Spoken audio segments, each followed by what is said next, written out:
اعوذ باللہ من الشیطان الرجیم بسم اللہ الرحمن الرحیم۔ تمام ویورز کو السلام علیکم۔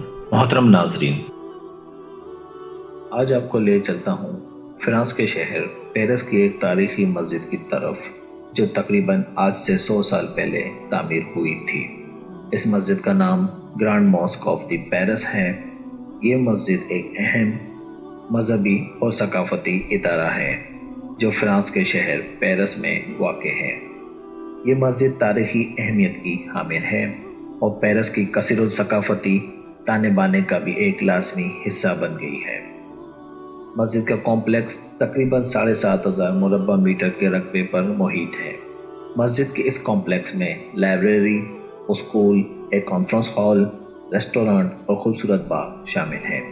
سب سے پہلے ہم اس مسجد کی تاریخ اور تعمیر کے بارے میں جانتے ہیں۔ اس مسجد کی تعمیر سن 1922 میں شروع ہوئی اور 4 سال کے عرصے کے بعد سن 1926 میں مکمل ہوئی۔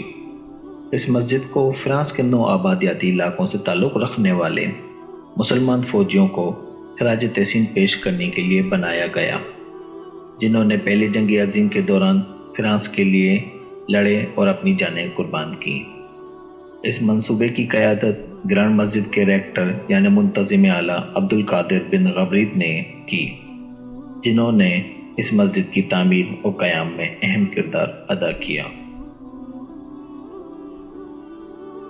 اب اس مسجد کے فن تعمیر یعنی آرکیٹیکچر کے بارے میں جانتے ہیں۔ یہ مسجد مختلف طرز کے فن تعمیر کی نمائش کرتی ہے، جس میں مورش، فارسی اور بازنطینی اثرات شامل ہیں۔ اس مسجد کا ڈیزائن فرانسیسی آرکیٹیکٹ مورس ٹرانچینٹ ڈی لونیل نے تیار کیا تھا، جو کہ اسپین کے شہر گرناڈا میں واقع مشہور الحمرا محل سے متاثر ہو کر بنایا تھا۔ اس میں بہت ہی پیچیدہ ٹائل ورک، شاندار موزیک، اربیکس اور کیلیگرافی کی گئی ہے، جو اسلامی فن تعمیر اور ڈیزائن کی فراوانی کو ظاہر کرتی ہیں۔ اب اس مسجد کے مرکزی نماز گاہ یعنی مین پریئر ہال کے بارے میں بات کرتے ہیں۔ مرکزی نماز گاہ، جسے فرینچ زبان میں یا وہاں کے مقامی لوگ سال ڈی پریئر کے نام سے پکارتے ہیں، جو کہ تقریباً 1000 لوگوں کی بے وقت نماز پڑھنے کی جگہ ہے، یا اتنے نمازی وہاں نماز ادا کر سکتے ہیں۔ پریئر ہال کے اندرونی حصے کو خوبصورتی سے تیار کردہ محرابوں، آرائشی فانوس اور خوبصورتی سجاوٹ سے مزین کیا گیا ہے۔ محراب اور ممبر کو شاندار طریقے سے ڈیزائن کیا گیا ہے، جو ہمیشہ نمازیوں کی توجہ کا مرکز رہتا ہے۔ اب اس مسجد کے کمپلیکس میں موجود لائبریری کے بارے میں بات کرتے ہیں۔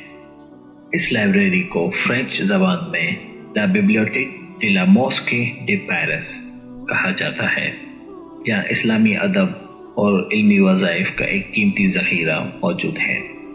اس لائبریری میں اسلامی علوم، تاریخ اور ثقافت سے متعلق کتابوں، مخطوطات اور رسالوں کا ایک وسیع ذخیرہ موجود ہے۔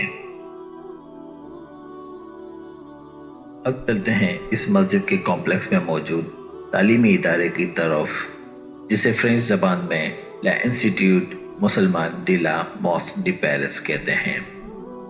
یہاں اسلامی علوم اور عربی زبان کی تعلیم دی جاتی ہے۔ یہ اسکول بین الثقافتی مکالمے، افہام و تفہیم اور مذہبی تعلیم کو فروغ دیتا ہے۔ اس مسجد کے کمپلیکس میں موجود خوبصورت باغیچے کے بارے میں کچھ معلومات دیتا ہوں۔ یہ باغیچہ اسپین کے الحمرا کے اندلوشین باغات سے متاثر ہو کر ڈیزائن کیا گیا ہے۔ اس باغیچے میں فوارے، سرسبز پودوں اور روایتی مراکشی فن تعمیر کے ساتھ یہ باغیچہ ایک پرسکون اور پرامن ماحول اپنے زائرین کو مہیا کرتا ہے۔ مختلف پودوں سے بھرا ہوا باغ بشمول دلکش وسٹیریا، جو ہر موسم بہار میں کھلتا ہے۔ جب یہ پھول کھلتا ہے، اس وقت یہ باغ ایک دلکش نظارہ پیش کرتا ہے۔ زائرین پرسکون ماحول سے لطف اندوز ہونے کے ساتھ باغیچے میں چہل قدمی بھی کر سکتے ہیں۔ اب چلتے ہیں اس مسجد کے آخری حصے کی طرف، جہاں حمام اور ریسٹورانٹ بنے ہوئے ہیں۔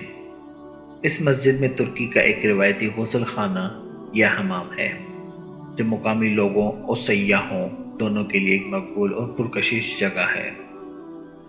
جہاں اس حمام میں spa, steam bath, massage treatment اور ریلیکسیشن ایریا شامل ہیں۔ مسجد میں موجود ریسٹوران یہ شمالی افریقہ اور مشرق وسطیٰ کے روایتی کھانوں کا مرکز ہے، جو زائرین کو ان علاقوں اور ملکوں کے روایتی اور مستند کھانوں کا تجربہ فراہم کرتا ہے۔ مجموعی طور پر grand mosque of the Paris France کے دارالحکومت شہر میں ایک اہم مقام کے طور پر جانا جاتا ہے، جو شہر کے کثیر الثقافتی ورثے کی نمائندگی کرتی ہے۔ یہ مسجد فرانس میں مسلمانوں کے لیے اہم عبادت گاہ، ثقافتی تبادلے اور مختلف کمیونٹیز کے درمیان باہمی تعلق کو فروغ دیتی ہے۔ اس ویڈیو کو آخر تک دیکھنے کا بہت شکریہ۔ امید ہے آپ کو میری یہ چھوٹی سی کوشش پسند آئی ہوگی۔ اس ویڈیو کو دوستوں اور عزیزوں کے ساتھ شیئر کر کے میری حوصلہ افزائی کریں اور ساتھ ہی لائک کا بٹن بھی پریس کریں۔ اگر چینل کو سبسکرائب نہیں کیا تو سبسکرائب کریں تاکہ نئے آنے والی ویڈیوز آپ تک پہنچ سکیں۔ اپنے ارد گرد کے لوگوں اور چرند پرند کا خاص خیال رکھیں۔ انشاءاللہ ملتے ہیں اگلی ویڈیو میں۔ اللہ حافظ۔